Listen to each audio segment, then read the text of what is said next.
This morning, we're getting a new look at the 29-year-old man suspected of yesterday's shooting attack on the ICE detention facility in Dallas. Sources say his name is Joshua John.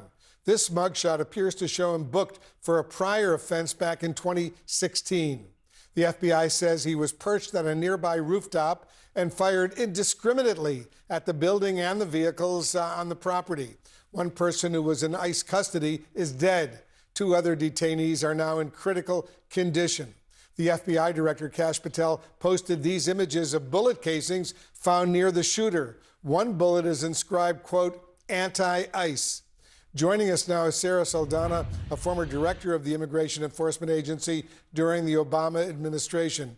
Sarah, thanks very much for joining us. Yesterday's shooting, as you know, is among at least 4 attacks or threats on ICE or Border Patrol locations in Texas this year alone. Are you worried this violence is escalating? Of course, and thank you for having me. It is very disturbing.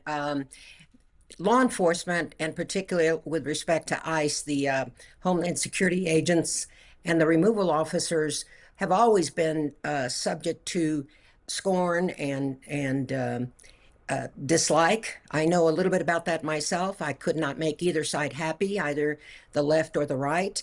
It's a very controversial subject, but I've never seen anything of this ilk before. Certainly not while I was the director of ICE, and since then it's just escalated further and further. I'm very concerned for the safety of these law enforcement officers. Yeah, we all are very concerned. The FBI director, Sarah, Kash Patel, says a bullet recovered from the scene was inscribed with the words anti-ICE. Investigators are still searching for a motive, but what does that tell you potentially about the investigation? Well, it certainly says that it may point to motive, but I would not jump to any conclusions just yet. And I'll tell you just my experience, and I'm sure the experience of most of your viewership, is that there is no explaining disturbed people who believe that guns will solve their concerns or resolve a political question. Getting into the mind of these folks is very difficult.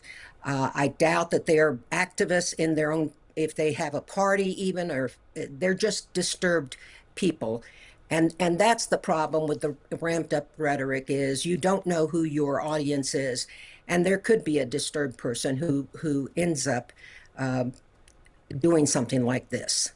Despite the motive in this case not yet being clear, President Trump, almost immediately blamed what he called radical left Democrats, and Vice President J.D. Vance declared it politically motivated. What does that say about today's political climate?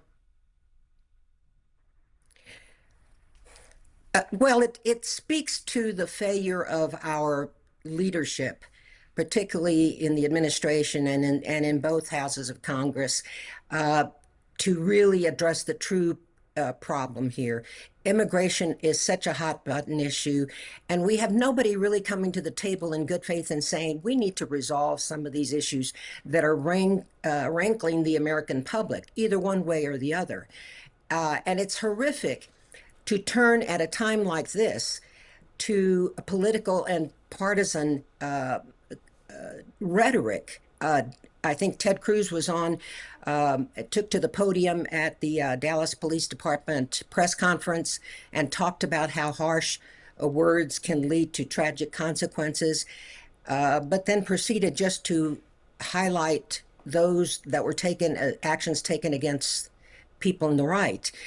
This is not a partisan issue. This is a very important bipartisan matter. And whether it's Nancy Pelosi's husband or the congressperson in Minnesota, we should be at a podium together, not just one side or the other. But I would love to see 2 senators take to the podium and say this has got to stop. Certainly does. Today, federal authorities are tightening security at immigration facilities all around the country. Given how huge and widespread President Trump's immigration operation is right now, how challenging is that new mission? Well, it is very challenging.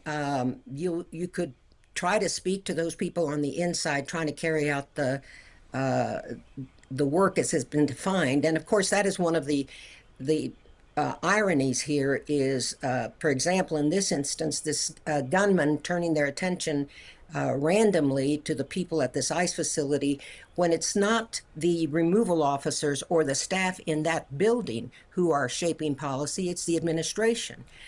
And so I would suggest that we do our best to try to try to ramp down that conversation. The